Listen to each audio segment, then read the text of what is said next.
Paglapit ko sa bahay na may nakaburol, magtatanong sana ako kung saan nga ba yung bahay ni nanay. Dahil hindi ko rin kilala yung mga angka ng nanay ko. May nag-aaway. Marami rin akong napapansin na kakaiba. "Tao po!" sabi ko. Sino po sila? Sabi ng lalaki. Ako po si Doy. Dito po ba yung bahay ni Nanay Rosing? Apo, ikaw ba yan? Ikaw ba si Doy, anak ni Rosing? Sabi ng matanda. Opo, ako nga po. Sagot ko. Laki na ng apo ko. Hagulgol ng matanda. Nagmano ako sa lolo ko at ganun din sa mga kapatid ng nanay ko. Tingnan mo yung nanay mo, Doy. Namatay ang nanay mo nang walang kalaban-laban. Umiiyak na sabi ni lolo.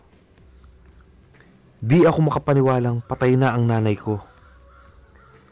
Napapahagulgol ako sa nakita ko. Ang nanay kong sobrang bait. Kinuha pa nila sa akin. Nung nabubuhay ang nanay ko, halos wala akong masabi sa kanya. Bakit di mo sa akin sinabi, Nay? Dadayo pa pala ako dito. Pero andyan ka naman nakahiga. Sabi mo, uuwi na tayo ng Rizal. Bulong kong umiiyak sa burol ni nanay. Halos suntukin ko ang maliliit na kabahayan ng bahay ng lolo ko. Muntik na akong maghihiyaw sa galit. Kinamatay ni nanay ay halos parehas lang kay kuya at lolo Indo. Si tatay, walang kaalam-alam sa nangyari kay nanay. Usap-usapan doon na binarang daw ang nanay ko. May nagsabi pa na inaswang daw. Apo, sa totoo lang awang-awa kami sa nanay mo nung lumaki na yung tiyan niya. Dinala na namin sa albularyo, pero di daw talaga kaya kasi sobrang lakas daw nung nangkukulam sa nanay mo. Kwento ng lolo ko sa akin. Naglabasan ang mga ipis sa katawan ng nanay ko. Uod at may lumilipad pang alitap-tap. Gawa lang sa kahoy, ang kabaong, at hindi na naimbalsamuhan si nanay. Kaya kinabukasan, inilibing na rin siya. Malapit lang sa sementeryo nila, may mga nakaitim. Nginunguso-nguso sa akin ni lolo yung duda niyang nangulam kay nanay. Iyak ako ng iyak. Sabi ko sa sarili ko, igaganti kita, Nay. Pagkalibing, sinabihan ako ni Tito Mon na puntahan namin ang bahay ng mga mangkukulam. Lingid sa kaalaman niya na may kargado ako at sinasabi ko yun sa kanya. Nung gabing yun, may dumating na mga sundalo mismo. Dumaan itong mga ito sa bahay ng lolo ko at hinahanap daw nila ang mangkukulam. Hindi maituro ng lolo ko dahil suspetsa pa lang niya iyon. Ganun po ba, Tay? Sige po, magro-ronda kami lagi dito. Sabi ng sundalo. Imbis na sugurin namin ni Tito yung mangkukulam, napornada kasi nga may mga dumating. Kinabukasan, nagpadala kami ng sulat kay tatay. Si Tito Monmon ang naghatid sa bayan kasi di kami sigurado kung makakarating ba si tatay. Ilang araw pa ang lumipas, nasa bukid kami ni Tito, malapit sa puno. Gabi na nung oras na yon at may pumapagaspas sa paligid. Tik! Tik! Tik! Tik! Naririnig ko yung mga huni ng mga tiktik. Doy, eto ang kadalasang nangyayari dito pagkagabi. Nang bigla kaming dagiti ng tiktik. Buti na lang nakailag pa ako. Pero si Tito nahagip ng pakpak. Puta na! Gulat kong sabi. Nilabas ni Tito yung airgun niya. Inabangan namin bumalik. Hanggang sa may taong nakatayo malapit sa puno. Nang lilisik ang mga mata, di naman sila umiimik. Pero maya-maya pa'y biglang sinakal si Tito ng isa at napatumba sa kinatatayuan niya. Ang haba ng sinadsaran nila. "Doy! Doy!" sigaw niya. Hinabol ko sila kasi hinihila na siya ng aswang na nagkatawang tao. Bago pa man lumapit yung aswang, umusal na ako ng laban sa kanila. Nagtatakip ng braso sa mukha yung aswang kapag nagkakatinginan kami ng sabay.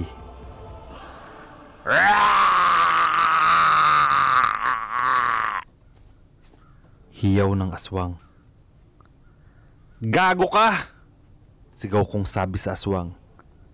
Sabay lundag sa kanya.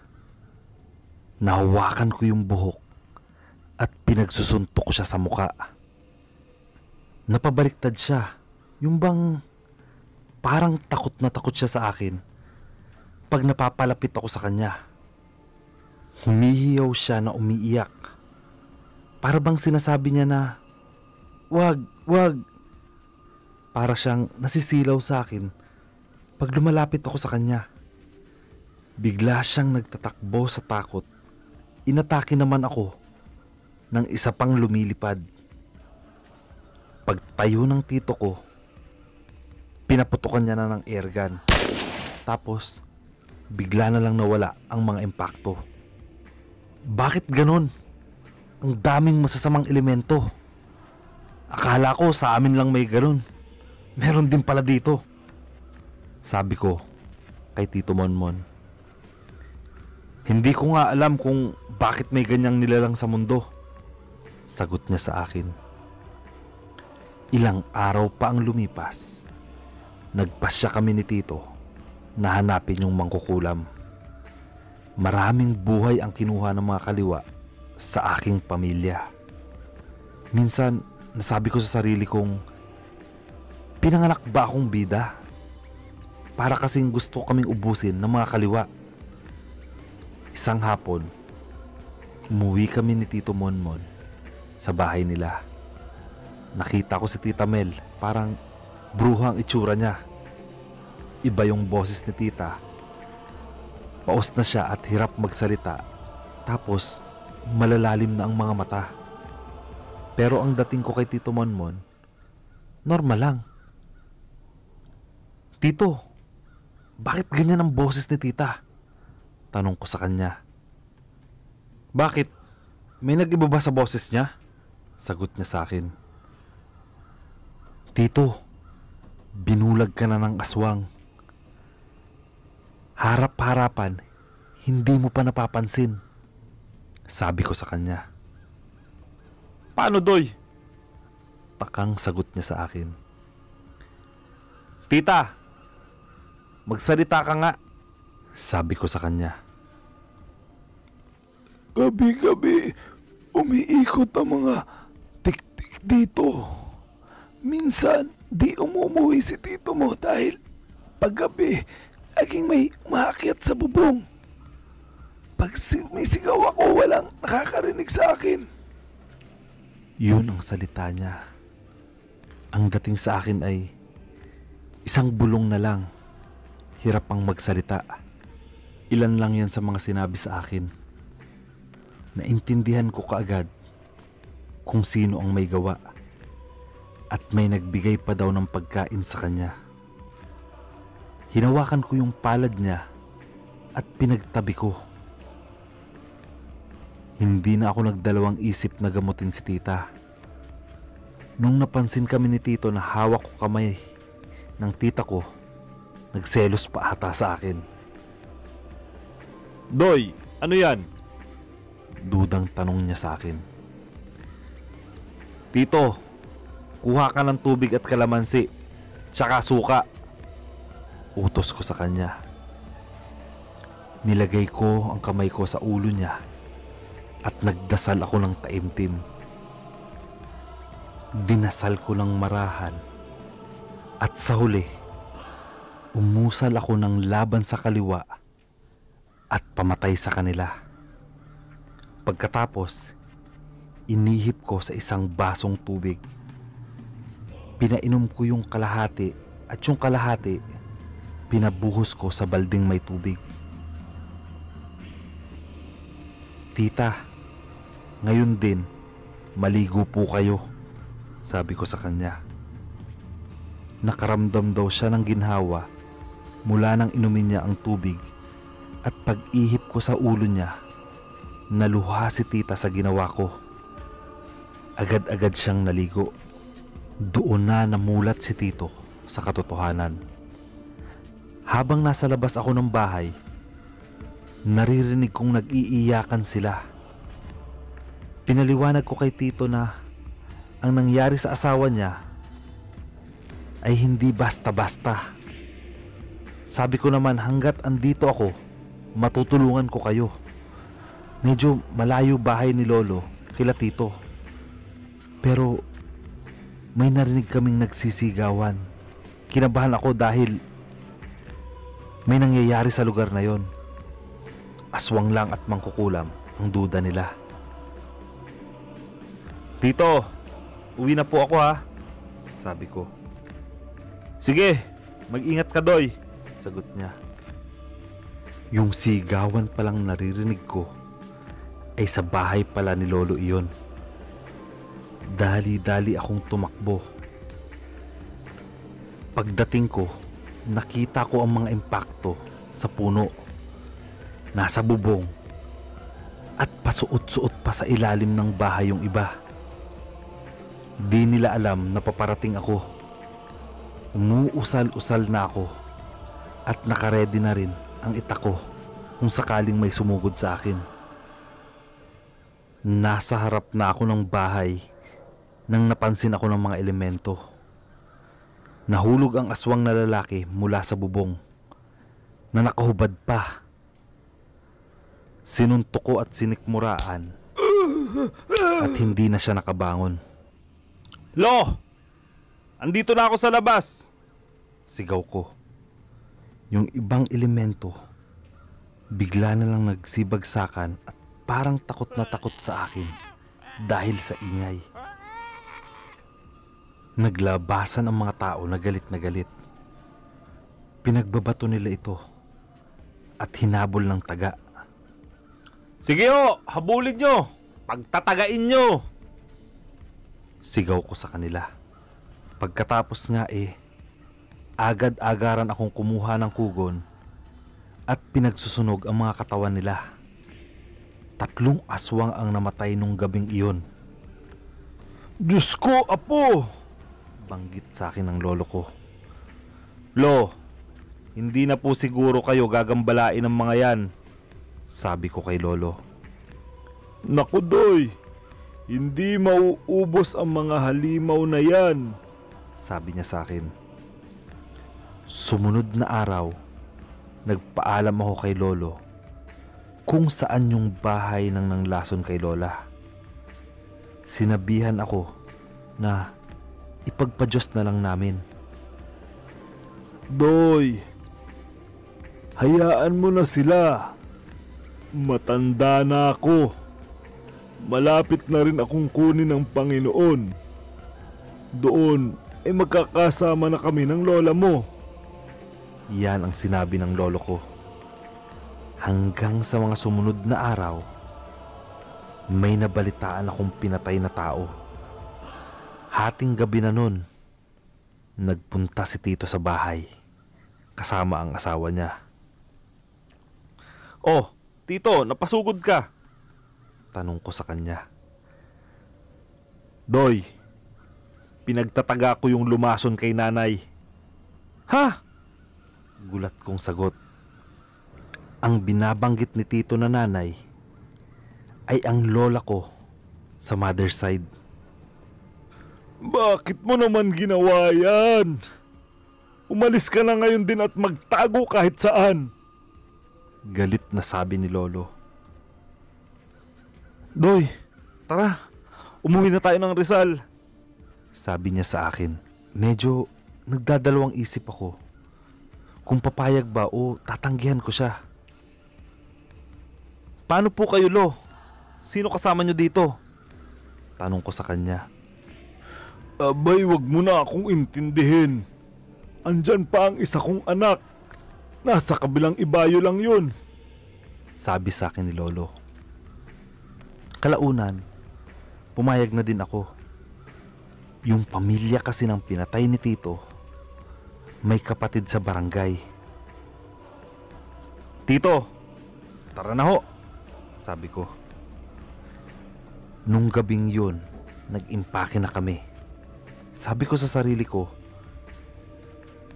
nakaganti na naman kami dun sa kaliwa. Umuwi kami ng Rizal. Tama lang ang biyahe. At dalawa lang kami ni Tito Mon. Pagdating namin sa bahay, walang tao. Ang bahay namin parang wala nang nakatira. Kalat-kalat ang mga gamit. May lumapit na kapitbahay namin. Doy, hindi na umuwi ang tatay mo. Doon na lang siya sa maisa natutulog. Sabi ng kapitbahay. Ganun po ba? Tugon ko sa kanya. Nang biglang humangin ng malakas na animoy may bagyong paparating. Sumapit na ang gabi at wala pa rin si tatay. Kaya nagpasya kaming puntahan. Laking gulat ko sa nakita ko dahil si tatay sobrang payat na. Tay, ano nangyari sa inyo? Tanong ko sa kanya. Nakatulala ng nag-iinom. Mag-isa lang at balisado. Kailan ka pa dumating? Wala nang kwenta ang buhay ko kung wala ang nanay mo. Nanggigilid-gilid ang luha ni tatay habang sinasabi niya iyon. Kahit ako, napaluha sa sinabi niya. Lahat na lang kinuha ng mga kaliwa na yan. Hagulgol niyang sabi. Kaya Doy, hanggat buhay tayo, gaganti tayo sa kanila. Galit na sabi na may pag-iyak. Tumayo si tatay at nagsisigaw. Kinuha yung garan at nagpaputok. Bakit? Bakit hindi pa ako ang kunin? Sinunod ko naman lahat ng sinabi mo ah. Anak ko na lang ang natitira dito. Kailan nyo ba kami kukunin? Ha? Sigaw na hagulgol ni tatay. Inawat ko siya pero tuloy-tuloy pa rin siya sa pagwawala niya. Tama na tay. Umiiyak kong sabi. Kasama ko si Tito Monmon tay. Sabi ko para tumigil sa pagwawala si tatay. Asan siya? Ayan po siya oh. Nahihiya po siya magpakita sa inyo. Lapit ka dito bayaw.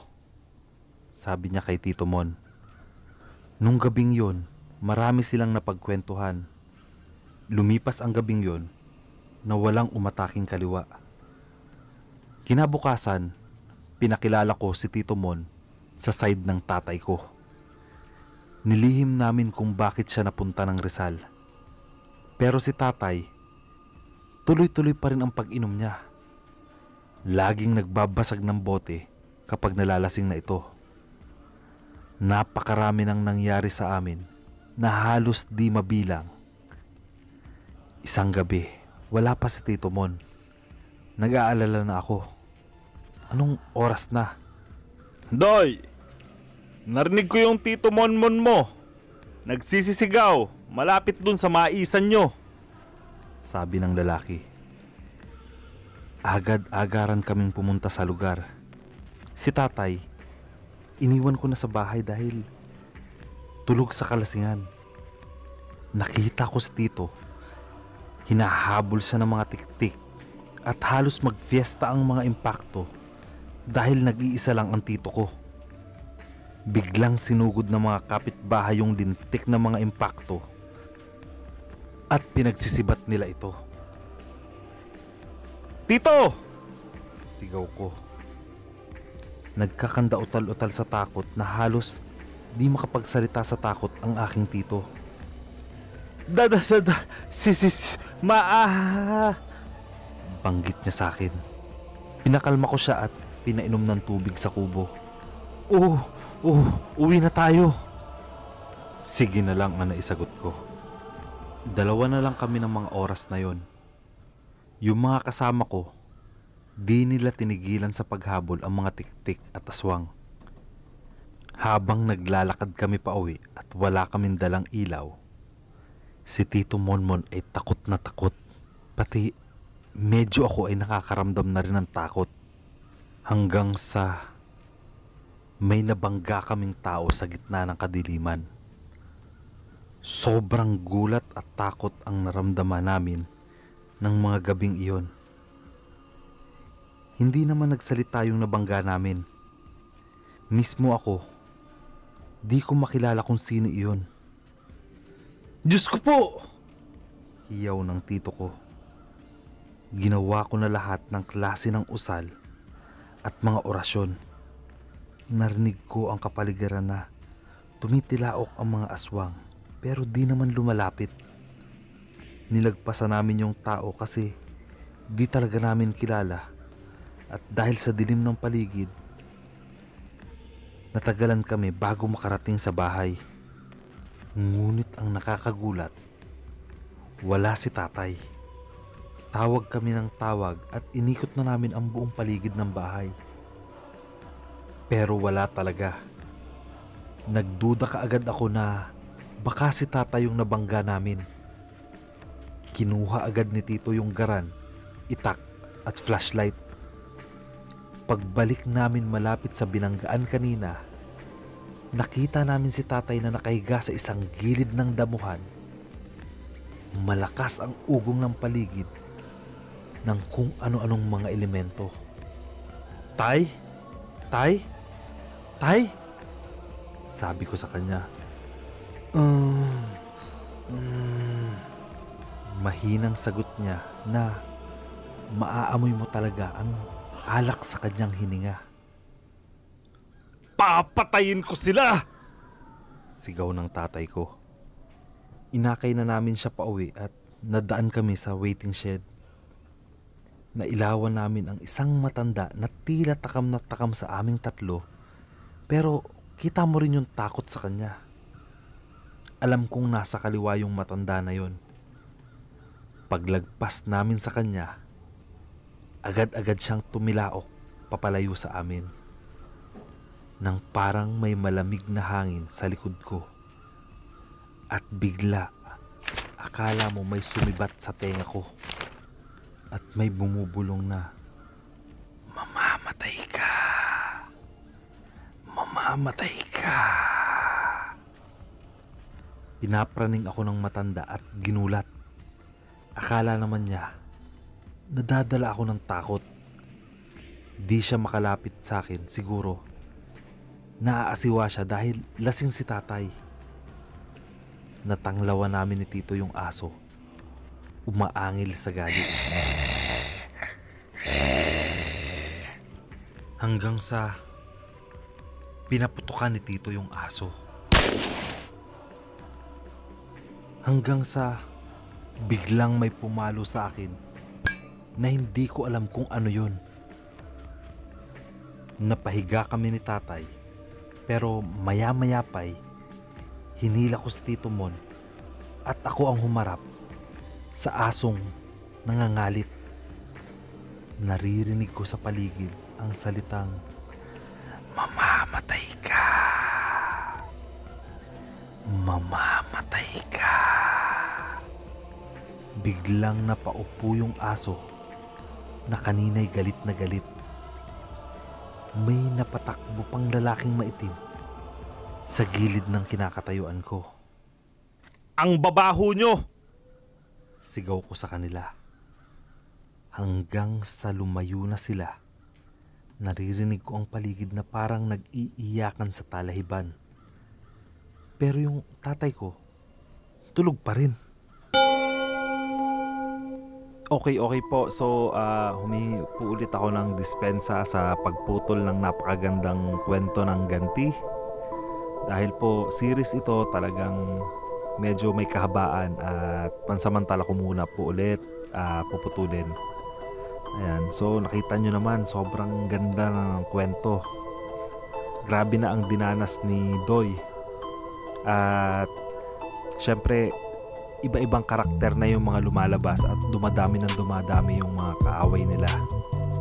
Ayan, so sana gumaling pa yung tatay niya, pero makikita natin yan sa mga susunod pang episode ng Ganti. Napakaganda po talaga at saka sobrang challenging ng pag-narrate nito. Sana po ay andyan kayo at suportahan nyo ako sa ikakaganda ng mga susunod pa na kwento. Kung may nakita po kayong mga sablay sa kwento ko, yung klase ng pag-narrate ko, kung may suggestion kayo kung paano tayo mag-i-improve pa, ay ilagay nyo lang po sa comment section. Ayan. So, dadako na po tayo sa ating mga request shoutout. So, number 1 ko pong isa shoutout ay si Miss Charmaine Saneo. Shoutout po Miss Charmaine. Ingat po kayo lagi dyan. At shoutout din kay Kaba Horror Podcast. Ayan, buddy ko yan. So, magaganda yung mga story niyan. Puntahan nyo. Hindi kayo magsisisi. At ito yung mga request shoutout natin. Si Maria Rinosa Fokker. Ayan, shoutout po sa inyo. Kay Roselyn Valeriano. Kay Joey Mustales. Mark Stories. Ayan, shoutout. Casper Otso 7. Kay Jessica de la Peña, kay Joanna Ismael, kay Haksowi Mehasor. Shout out din kay Mary Grace Rakipo, kay Baby Pornagan, kay Jace Shell Corpus at kay Pin Herrero. Ilan lang yan sa mga kaibigan natin. Ayan pa pala, shout out din kay John Alvin at kay John Healer at kay Emeline Guevara Dison. Shout out talaga sa inyo. Salamat sa mga suportang ginagawa nyo sa amin. At meron pa kami ditong isa shout out. Ang pangalan niya ay si Francis Doran. Siya ay bus conductor ng EOS Transport Body number 332. Ayan, tayaan nyo na yan. 3326.